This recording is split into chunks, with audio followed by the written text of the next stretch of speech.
నువ్వు ఒక్కదాని అనుకున్నాను, నీ ఫ్యామిలీ మొత్తం నీలాగే ఉందే. అవును, నిన్నే కదా నువ్వు జైలు నుంచి రిలీజ్ అయ్యావు, మళ్ళీ ఇవ్వాలంటే ఇక్కడ.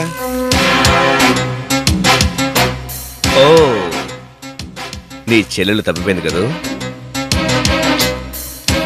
తప్పిపోయిందో లేచిపోయిందో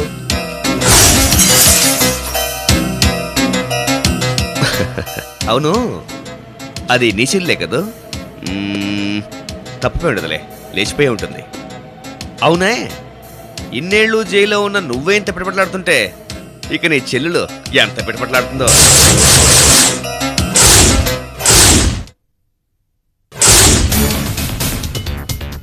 అది మంచి వయసులో ఉంది కదా, గ్యారంటీగా ఎవరితో లేచిపోయి ఉంటుంది.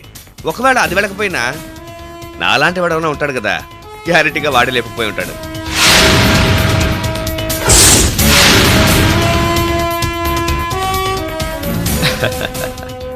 ఏమిటి అంత కోపంగా చూస్తున్నావు? నీ కోపానికి భయపడే పాత శివరాముని కాదు, కమిషనర్ ఆఫ్ పోలీస్ శివరాం. అయినా నా గురించి నీకు చెప్పేదేమిటి? ముందు ముందు నువ్వే తెలుసుకుంటావు.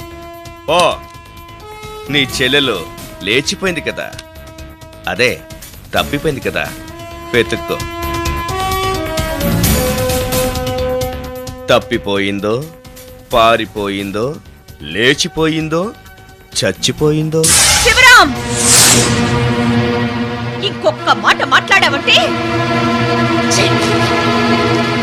నువ్వు ఎస్ఐ నుంచి కమిషనర్ గా ఎదిగినా ఒక మనిషిగా రోజు రోజుకి దిగజారిపోతున్నావు. ఇది నీకు మంచిది కాదు. మరొక్కసారి నా చెల్లెల గురించి ఏవైనా మాట్లాడావో, నా గురించి నీకు తెలుసుగా, నేను ఏం చేయడానికైనా వెనకాడను.